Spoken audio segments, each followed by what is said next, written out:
Olá, muito boa tarde, meu nome é Alexandre Martins e hoje em 1080 segundos tenho uma nova convidada. É ela, Ana Salgado. Desde já quero-te agradecer por aceitar este desafio. Olá, e para quem não te conhece, quem é a Ana Salgado? Olá, Alexandra, obrigada antes de mais por este convite. E a Ana Salgado é uma estudiosa da língua. A minha verdadeira paixão é a língua portuguesa, algo que vive, que reside em mim com muita força. De profissão, há quem diga que sou lexicógrafa, mas quando digo lexicógrafa fica tudo a olhar para mim e evito. E o que é ser lexicógrafa? A lexicografia é a arte de fazer dicionários e os lexicógrafos são aqueles que se ocupam dessa arte, ou seja, dentro da língua portuguesa é a minha grande paixão, é estar nos bastidores a fazer as definições, a recolher as entradas que vão figurar em dicionários. Gosto de imensas áreas na língua portuguesa, mas de facto os dicionários são aquilo que verdadeiramente me apaixona. Quando é que nasce essa tua paixão por essa área, se é que te lembras? Como tudo na minha vida, é um acaso. Não sei se posso dizer que é obrigatoriamente o destino, mas é um acaso, porque eu inicialmente achava que ia ser médica e que ia seguir medicina. Tudo se foi invertendo e quando conheço os Lusíadas, no nono ano, não é? No correspondente nono ano, na altura, apaixonei-me pelo Luís de Camões, logo de seguida apaixonei-me por Fernando Pessoa e achei que ia seguir as literaturas. Estudei latim para entrar na faculdade, começo a ter um verdadeiro gosto pela língua e pelas palavras aí, é com o latim, e de seguida entro na faculdade de Letras aqui da Universidade do Porto e sempre sem ter noção que alguma vez ia trabalhar em dicionários. Segui o científico, não segui nunca o educacional, sempre fugi da vertente educacional, embora recentemente, há poucos anos, descobri que adoro dar formação, que adoro comunicar, mas é algo que eu descobri mesmo há muito pouco tempo. E o que é que acontece? Acabo a licenciatura em Estudos Portugueses e, tal como muitos jovens recém-licenciados, a pergunta é agora o que é que eu vou fazer verdadeiramente? Acabei algo desiludida, não tenho problemas em dizer isso, confesso que acabei algo desiludida com o meu curso, talvez não correspondesse às minhas verdadeiras expectativas e na altura, e hoje uma apaixonada da língua portuguesa, e na altura chego a pensar que vou desistir de tudo isso e que vou seguir marketing. Então fui fazer um curso de marketing que me deu bastantes competências para o trabalho que a seguir venho a desempenhar. No processo de enviar currículos, sou uma felizarda, porque envio muito poucos currículos para descanso na altura dos meus pais. Foi para descanso dos meus pais, porque eu achava que eu queria era fazer agora a formação em marketing, que ia mudar de área e que ia investir agora numa nova carreira. E tenho a sorte que a maior casa editorial portuguesa chama-me, a Porto Editora. E então faço um estágio de 6 meses na Porto Editora. Quando me telefonam, dizem-me, foi selecionada. E a minha pergunta foi, vou fazer manuais escolares? Não. Ficou no departamento de dicionários. E então fiquei onde? No departamento de dicionários. E aí começa todo um novo caminho. Eu costumo dizer que tenho o bichinho dos dicionários em mim, porque supostamente no curso de Estudos Portugueses, que é exatamente a minha área, no curso de Estudos Portugueses nós devíamos ter cadeiras especificamente já de lexicografia e de léxico. No entanto, só havia pequenos apontamentos em disciplinas de linguística portuguesa.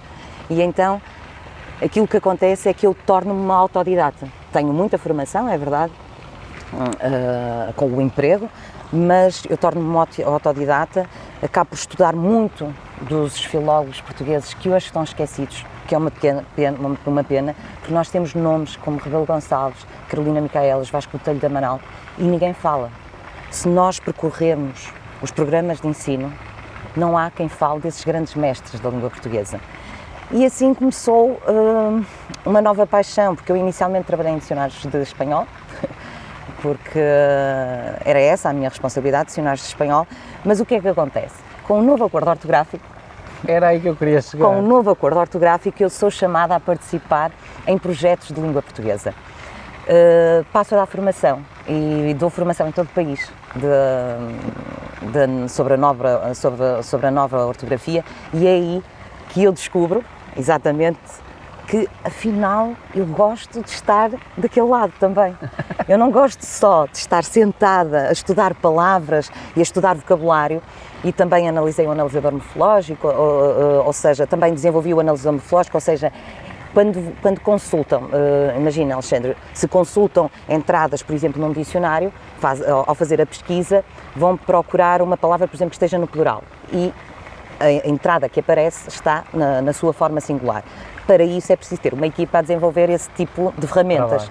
Também tive a oportunidade de trabalhar exatamente nesse produto, no analisador morfológico, ou seja, já manipulava com muita destreza grande parte do léxico da nossa língua, e com o novo acordo ortográfico foi a verdadeira oportunidade de refletir sobre muitas particularidades que a língua portuguesa apresenta. Começo a dar essas tais formações da nova ortografia e acabo por me aperceber de que a maior parte das dúvidas que as pessoas têm não tinha, mas rigorosamente nada a ver com a nova ortografia. O que as pessoas, a maior parte das pessoas, onde surgem, digamos, as dúvidas, onde é que é? É nas palavras usadas no dia-a-dia. Ou seja, todas as questões que têm a ver, principalmente com a ortografia, e a ortografia, a maneira correta de grafar as palavras, exalta sempre muito os ânimos. Porquê? Porque, e aqui, assim, é uma atividade que é realmente uma atividade emocionante, muito apaixonada, mas também é muito, por vezes, ingrata, no sentido de que todos nós, quando eu digo todos nós, falantes de língua portuguesa, é como se tivéssemos um contributo para dar à língua. Todos nós somos capazes de emitir opiniões sobre a língua. Ou seja, mais dificilmente eu vou emitir uma opinião sobre um assunto qualquer, por exemplo, de medicina, ou de física, ou de química. Sobre a língua portuguesa há sempre algo a dizer. E então isso acende os corações e leva os ânimos, e por isso é que nós vemos esta questão agora, por exemplo, do novo acordo ortográfico ser tão debatida. Mas se recuarmos, Alexandre, isso garanto, se as pessoas recuarem, vão ver que desde a nossa primeira grande reforma ortográfica em Portugal, que é de 1911, sempre assim foi. 1911, e a seguir há várias tentativas, e nós, que para quem não segue o acordo ortográfico de 1990, ou seja, essas pessoas regem-se ainda por um acordo de 1945, e houve exatamente o mesmo tipo de reações aí nessas alturas. Esse normal. Trabalho, de certeza que houve muito trabalho de pesquisa da tua parte, para o novo acordo ortográfico. E como é que tu vês as grandes diferenças entre o antigo e o atual? Este novo acordo... Porque tu lidas diretamente com isso. Sim. Este novo acordo ortográfico... Nós ainda nos estamos a adaptar, agora tu já estudaste isso antes de nós. E aquilo que posso partilhar convosco é o seguinte: eu era das pessoas que dizia que nunca ia conseguir aplicar o novo acordo. Uma amante da língua portuguesa, uma amante do latim, daquelas consoantes etimológicas que agora, se as IPs caem com a nova ortografia, eu achava, não, eu nunca vou conseguir aplicar este acordo. A verdade é que, e foi aí, é verdade, foi por uma razão profissional que fui conduzida a aplicar a nova ortografia, mas a verdade é que eu hoje já não sei escrever de outra forma e já não me choca. Agora, ao seguinte, este acordo ortográfico vem simplificar muitas das regras que nós antigamente aplicávamos. Eu sou, acima de tudo, uma defensora de uma verdadeira e integral reforma da língua portuguesa. Ou seja, há necessidade de alterar o acordo ortográfico de 1945. Porquê? Porque há muitos pontos que estão omissos, há muitas situações que até hoje ainda não há uma explicação devida, ou seja, esses casos têm de ser tratados e têm de ser analisados. Este novo acordo ortográfico, por exemplo, na questão do IFAN, vem simplificar muito mais a questão. Porquê? Porque anteriormente as pessoas tinham de saber conhecimentos do latim e do grego para saberem, na maior parte dos casos, aplicar verdadeiramente o IFAN. E neste caso não, basta ali saber que, ou seja, foram formuladas algumas regras contextuais, saber, por exemplo, que quando estamos perante duas vogais iguais, não é? Vamos ter um hífen, ou seja, anti-islamita temos hífen, porque temos dois is, mas quando temos vogais diferentes não leva hífen. Ou seja, com base em certas mnemónicas é fácil aplicar a nova ortografia. Agora, há certos pontos que são incongruentes, há certos pontos que também são omissos neste novo acordo ortográfico, ou seja, eu defendo uma nova análise destes mesmos pontos, uma reinterpretação dos casos que só pode ser feita realmente como? Observando todo o vocabulário da língua portuguesa. E por isso é que tenho dito muitas vezes e repetido que não podem ser só grandes especialistas, claro que todos os grandes especialistas da língua portuguesa devem ser chamados a participar nesta questão, mas também devem ser chamados lexicógrafos, devem ser chamados revisores, devem ser chamados tradutores a participar, digamos, nesta dita reforma ortográfica que é necessária na língua. Como é para ti agora estar do lado da formação e lidar com pessoas? É uma experiência muito positiva, principalmente porque quando uma pessoa está habituada a trabalhar, e no meu caso eram mais de 8 horas por dia fechada, em que só tens apenas um computador à frente e aí a responsabilidade é enorme porque tu estás, no fundo, a fazer um trabalho que estás a dar uma resposta, não é? É um trabalho, há uma parte muito didática e muito pedagógica que tem que estar bastante ativa, depois não há, ou seja, não há aquela verdadeira comunicação. Eu não sei até que ponto as pessoas ficaram satisfeitas, até que ponto é que as pessoas verdadeiramente entenderam, não é? Se eu faço uma definição, eu não tenho alguém a dizer do outro lado, sim, a definição está boa, sim, eu compreendi, não, devia ter sido mais objetiva. E o que é maravilhoso agora nesta nova fase da minha vida é eu ver a reação das pessoas e principalmente as dúvidas que vão colocando e perceber principalmente na fase final das formações, que a tua mensagem passou. Isso é magnífico.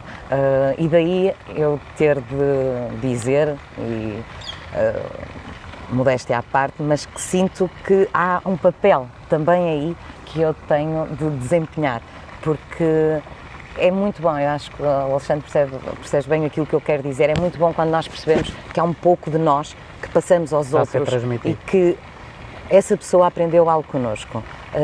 Eu tenho dado as formações e fiz uma brincadeira que houve muitas pessoas que levaram a mal, porque a formação que tem tido mais saída chama-se Pragas na Língua. E porquê Pragas na Língua? Porque a língua portuguesa está, em muitos casos, a ser maltratada. Nós cometemos muitos erros. E então, daí surgiu o nome Pragas. E porquê que eu brinquei? Porque eu gosto de brincar com as palavras. Porquê o Pragas na Língua? PNL. Pragas na língua. O PNL está na moda. E então foi uma forma que eu arranjei de chamar mais pessoas até a mim. PNL com Ana Salgado, mas era Pragas na Língua. É evidente que pessoas profissionais da área de programação neurolinguística ou de coaching não gostaram muito desta brincadeira em torno do conceito, mas é em prol da língua portuguesa e têm sido formações muito dinâmicas, ou seja, aquilo que eu levo são os erros mais frequentes que são cometidos no dia a dia, e foi algo que começou, curiosamente, eu faço parte de um clube de comunicação, dos Toastmasters, e que começou exatamente com a prestação do Porto, sim, ao Porto Toastmasters Club, e começa exatamente com essa minha prestação. Em que função? Grammarian. Porque há uma função dentro destes clubes que é a de Grammarian, que é de estar atenta à boa gramática, ao uso correto do português. E então comecei a fazer alguns seminários, para não dizer workshops, não é? A palavras estrangeiras, comecei a fazer algumas sessões, a dar algumas formações, e então fui entendendo que tinha pernas para andar o projeto, e tenho agora, inclusivamente em Lisboa, estado em bastantes clubes e a aceitação. Qual é o teu público-alvo que normalmente acede às tuas formações? É um público, eu diria, mais jovem. No entanto, eu não posso aqui segmentar. porque... Eu digo isto porque, possivelmente, isto o que me vem à cabeça neste momento, serão professores da língua portuguesa que estão a aceder aos teus workshops para depois conseguir colocar aquilo mais facilmente em prática. É daí que deriva a minha questão. Em termos de formação, eu diria que se calhar realmente as pessoas que têm aparecido são pessoas mais jovens. Embora, como eu digo, não posso aqui segmentar, porque também tenho pessoas já com alguma idade e bastante interessadas. Eu tive uma dúvida neste formato do Pragas na Língua. Porquê? Porque são pragas, são monstros e sempre tive algum receio que isso viesse a infantilizar um pouco o próprio projeto. Não aconteceu. Eu ainda não tenho a certeza se o vou deixar depois mais dedicado a jovens, realmente. Porquê? Porque eu tenho um projeto que foi lançado via Facebook a 5 de maio, que é o Dia da Cultura da Língua Portuguesa no CPLP, e que mais tarde, no dia 10 de junho, Dia de Portugal, foi lançado já em site, que é o Pórtico da Língua Portuguesa. E aí sim, no Pórtico da Língua Portuguesa, digamos que aí é um público verdadeiramente abrangente. Porquê? Porque não são só portugueses. Aí o meu objetivo é chegar à lusofonia, e quando eu digo à lusofonia, Brasil, África, África, Angola, Moçambique, por aí fora. Também fala-se português em várias regiões asiáticas, não esquecendo até aqui da própria Galiza, onde há uma Academia Galega da Língua Portuguesa. Ou seja, o meu objetivo é conseguir reunir toda a informação que existe e todo o material que existe de língua portuguesa aí nesse site. É um projeto muito recente e está a correr muito bem.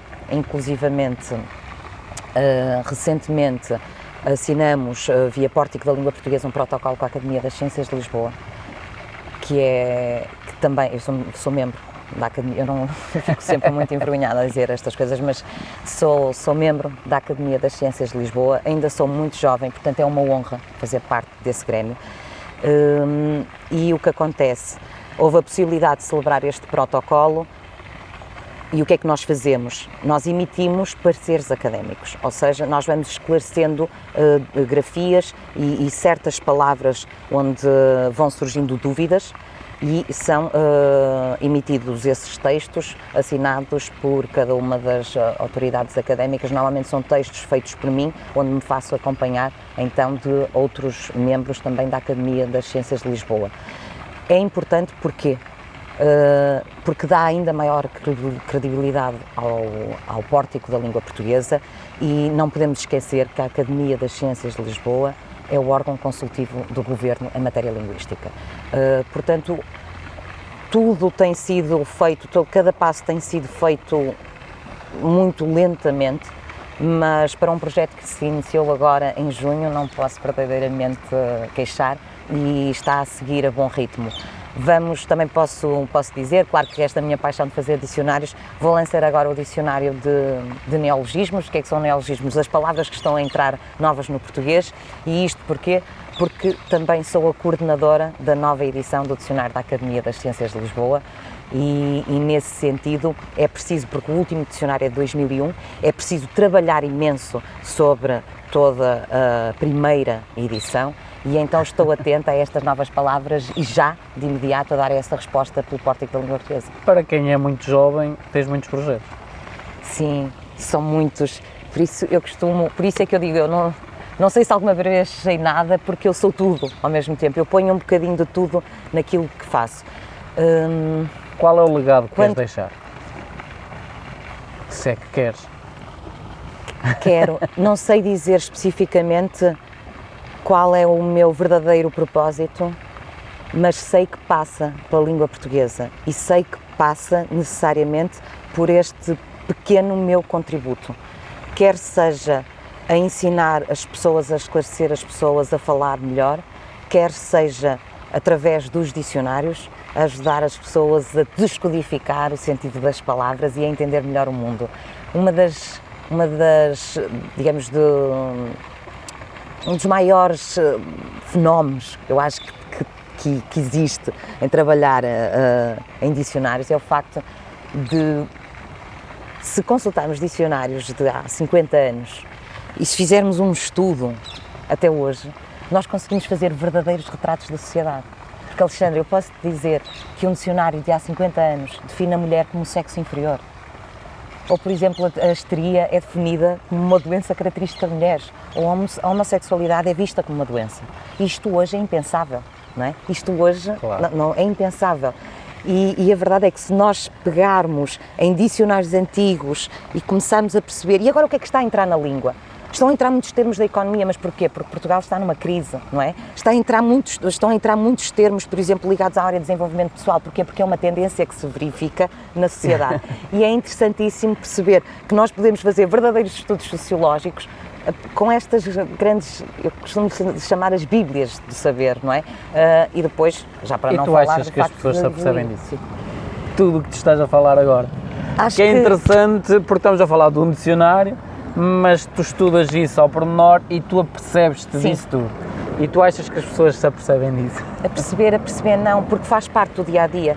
É a mesma coisa. Por exemplo, o caso de uma palavra como piscina. Piscina significava um reservatório para peixe. Hoje é o sítio onde nós usamos para nadar, não é? E a pessoa já usa o termo piscina, não está a pensar, não está. É algo que já digamos, eu não vou dizer que é banal, mas que usa com tanta facilidade no dia-a-dia. As pessoas são bombardeadas com notícias. Os órgãos de comunicação social aqui têm muita responsabilidade. E então o que acontece é que as pessoas ouvem e assumem esse vocabulário. Ou seja, não estão a pensar que há 50 anos não existiam.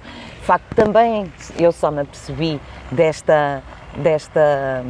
acontecimento.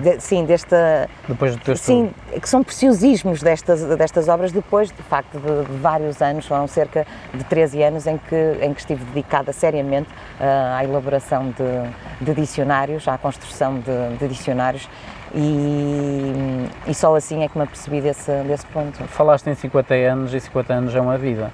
Já algum dia te passou pela cabeça qual é o sentido da vida? Sentir-me bem comigo própria e sentir-me realizada.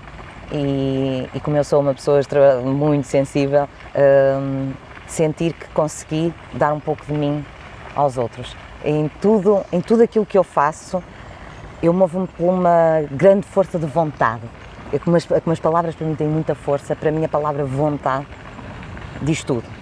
E então eu preciso da vontade e depois preciso de uma boa dose de paixão. Para quê? Porque se isso existir, todas as outras pessoas se vão apaixonar por aquilo que tu também fazes. E acho que isso é o grande segredo para nós estarmos bem na vida, para estarmos bem com os outros e para no final dizermos sim, a missão foi cumprida. Qual foi a pessoa que mais te marcou na vida pela positiva? Isso agora... Bom... Pois, eu tenho algumas pessoas agora muito recentes, mas há uma pessoa que me leva a acreditar muito nas minhas capacidades, que foi o meu diretor de turma na Escola Secundária Rodrigues de Freitas, o Dr. Cunha, professor de História, que ainda hoje deve reclamar por eu não ter seguido Direito, porque ele queria que eu seguisse Direito, mas... Porquê é que eu digo isso? Porque me orientou, porque me deu vários pontos necessários para um jovem, na altura eu teria entre os 15 a 17 anos, para começar a estabelecer as minhas primeiras metas, os meus primeiros objetivos, sem esquecer de valorizar certos pontos, como por exemplo a história de Portugal. Eu nasci cá e a verdade é que eu faço parte dessa geração em que quando entra no 10º, 11º e 12º, os programas alteram e a história de Portugal deixa de permanecer nos programas. E então começa-se a dar muito a história da Europa, que claro, obviamente é muito importante, integrados como estamos na União Europeia, mas foram deliciosas todas as aprendizagens que tive com esse professor sobre a história de Portugal e eram feitas já em tempos extra de aulas. Além disso, foi uma pessoa que sempre me aconselhou e que sempre me ouviu e como eu tive sempre um feitio muito impulsivo, sempre me deu aquela dose de ponderação que Talvez nessa altura eu ainda não tivesse a capacidade de discernimento suficiente para entender o quanto é que as suas mensagens seriam importantes para o meu futuro. Se tivesses que arranjar uma palavra para ele, qual seria? Um mestre, o meu verdadeiro mestre. Se fosse mestre, seria o meu mentor, sim. Quais são os teus principais valores como pessoa?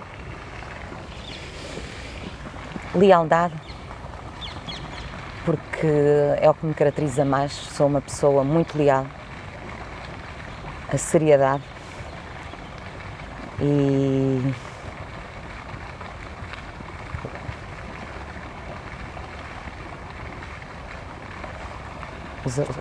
diria afetos em si, os afetos, sim, o que nos liga a todos. Qual foi o momento mais difícil que tu tiveste na tua vida que te fez crescer?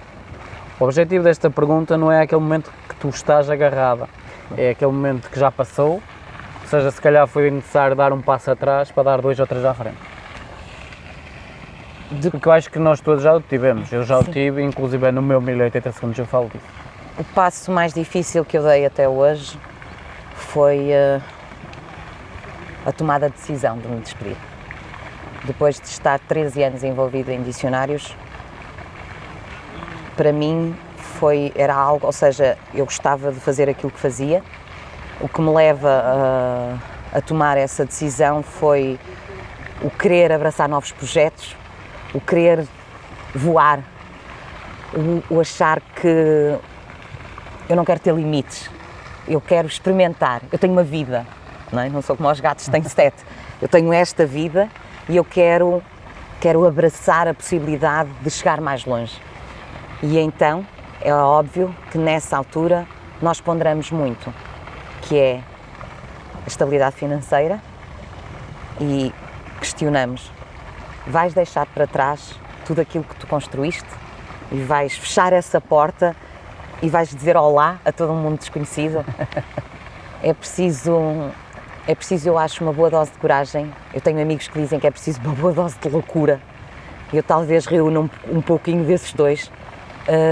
Mas acho que vale a pena a experiência, ou seja, acho que é esse ponto que me marca.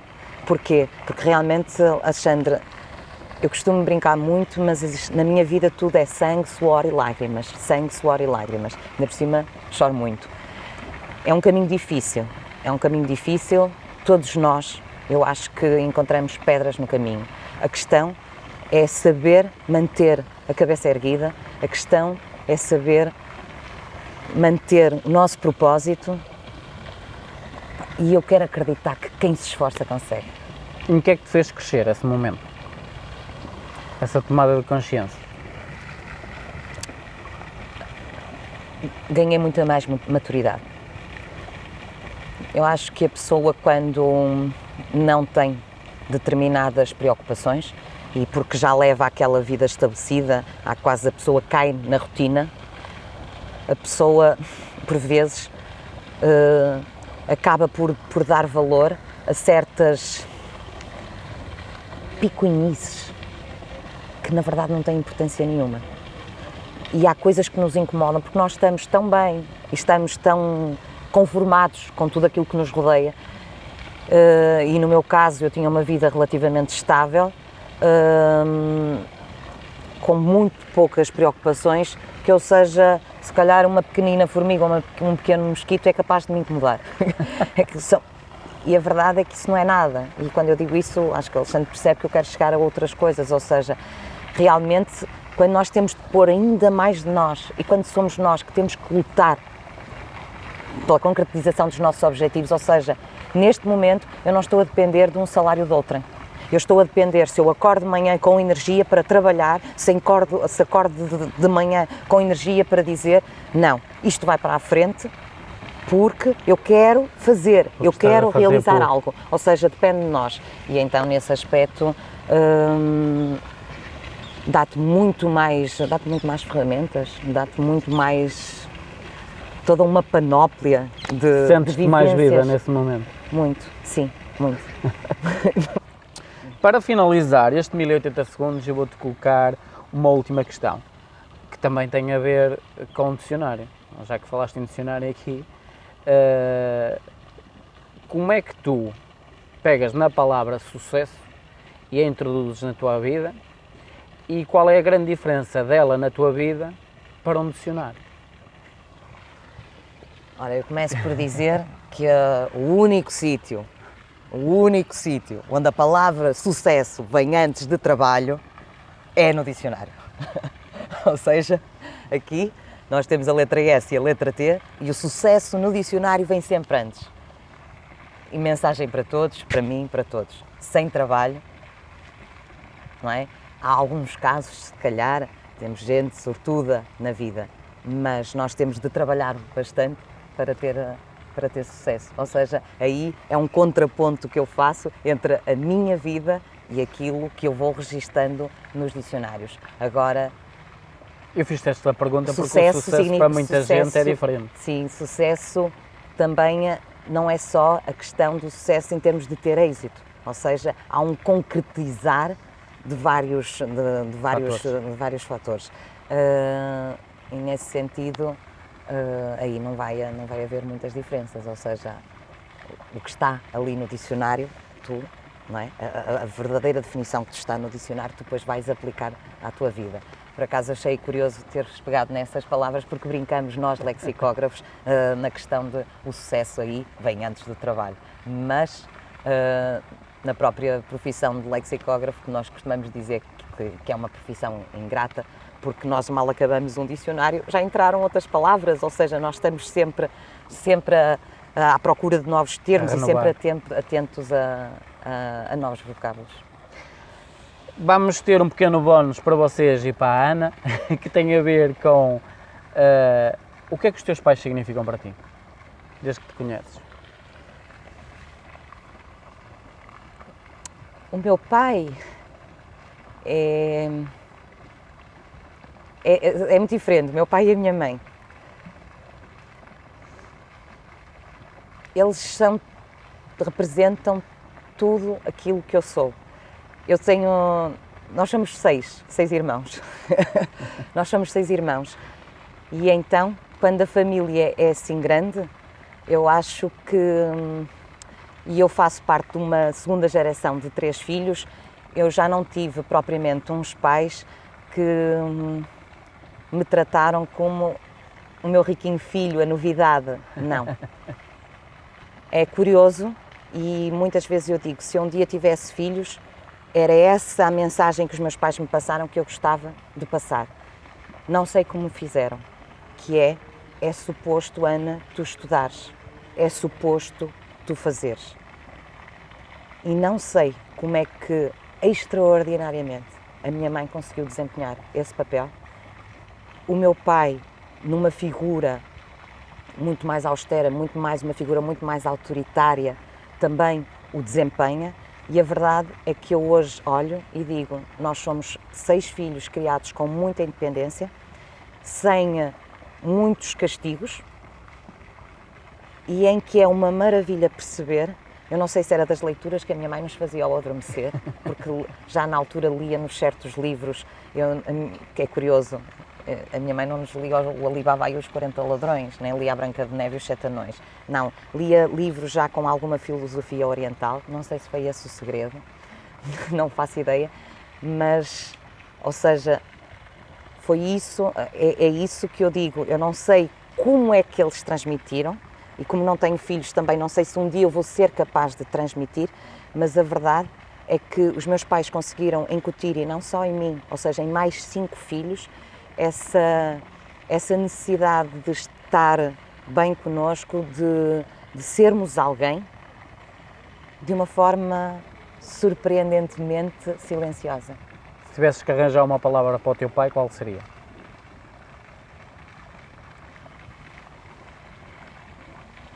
Oh, essa trama.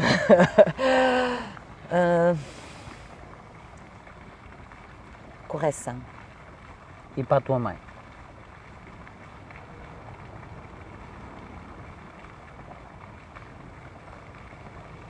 Compreensão. Compreensão. Tem um porquê tudo isto. Correção e compreensão. Sim. Sim. Eu não te sei dizer muito mais, Alexandre, senão dizer-te isto, que é magnífico o trabalho que eles os fizeram. meus pais fizeram e pergunto-me, e muitas vezes eu tenho essa conversa com os meus irmãos, o que é que eles terão feito, ou o que é que eles terão feito realmente para todos nós termos isto, ou então será que nós somos uns seres humanos, não é? Ou seja, quando nós vimos à Terra, há um kit e é assim, assim, assim, não sei.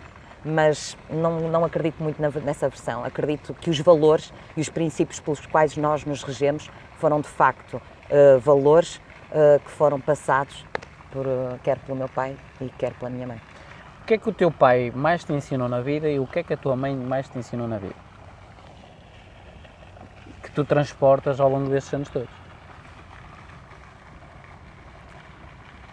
O meu pai ensinou-me uma coisa que é não me devo calar. Não me devo calar. Eu tenho alguma tristeza hoje porque acho que o meu pai já tem 82 anos, e gostava de o ver de outra forma. É da idade quase da minha avó. A minha avó tem 85. Por isso, Alexandra, o irmão mais velho e o irmão mais novo fazem 20 anos de diferença aqui. E aquilo que eu... Ou seja, como é que é a pergunta? Agora já até me baralhei. A pergunta é se... O que é que os teus pais, Sim, o teu pai e a tua mãe, de diferente te ensinaram ao longo destes anos todos? Pronto, ou seja, aqui há um exemplo, então, pela negativa. Ou o maior valor que cada um te ensinou? Aquilo que eu entendi, porque o meu pai foi sempre uma pessoa muito trabalhadora e muito dedicada ao emprego, aquilo que eu entendi é, há outras coisas na vida. Porquê? Porque eu vejo uma situação em que, quando o meu pai se reforma, o meu pai nunca se adaptou verdadeiramente à reforma. Ou seja, há um alerta em mim, de imediato, porque eu sou igual, eu dedico-me imenso aos meus projetos, isto não é tudo na tua vida. Tu tens de ter outros campos da tua vida onde tu também vais investir, tu tens de criar também os teus laços, tu tens que ter um grupo sólido de amigos. Para quê? Para que não seja um final só e que não seja um final em que seja um final mais amargo. Ou seja, essa é a grande lição que o meu pai me dá nesta vida. E a tua mãe? Tu fazes umas perguntas muito difíceis que eu nunca pensei. A minha mãe...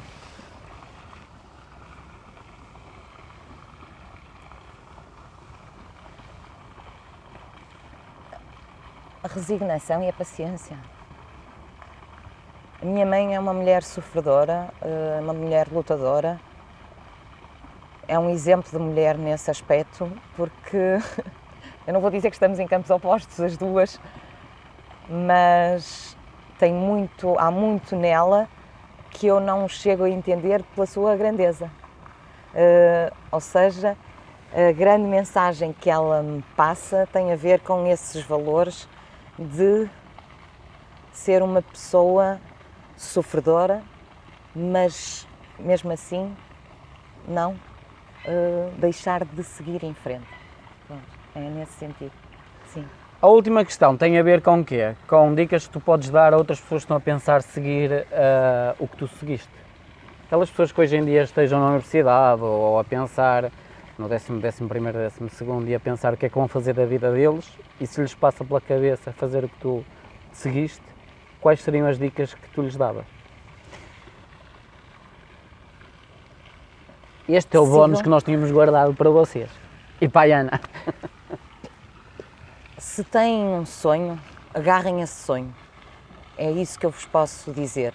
Ou seja, se há uma força interior dentro de vocês que quer brotar e vocês sentem que há algo que vos quer fazer, se calhar, ser mais empreendedores, se calhar ir por caminhos que vocês desconhecem, onde eu posso confessar que os medos surgem diariamente, em que há muitas situações em que vamos ficar bloqueados, há muitos momentos em que vamos questionar, será que eu estou a dar o passo correto? Não hesitem, há dias bons, há dias maus, mas nós costumamos dizer, o sol vai nascendo, não é? E é isso que nos mantém vivos, ou seja, mesmo que seja difícil e mesmo que muitas vezes pareça impossível concretizar sonhos, eu vejo muita gente a dizer, pá, isso nem pensar, vai ser difícil. Não tentam, ou seja, não é só tentar, é façam acontecer. Vai valer a pena. Obrigado por este momento. Obrigada, Alexandre. A vocês, foram 1080 segundos com a Ana Salgado. Se quiserem colocar alguma questão à Ana, é muito simples. Basta enviar um e-mail para esc@1080segundos.com. Irei direcionar esse e-mail à Ana e será ela a própria a responder às vossas questões. Gostaria que comentassem, partilhassem e dessem feedback sobre o vídeo, porque quando estão a fazer, automaticamente estão a fazer com que os canais de distribuição se abram e que achem que realmente o conteúdo que aqui se fala é interessante e outras pessoas devem ter acesso a ele. Obrigado, até um próximo 1080 segundos com um novo convidado.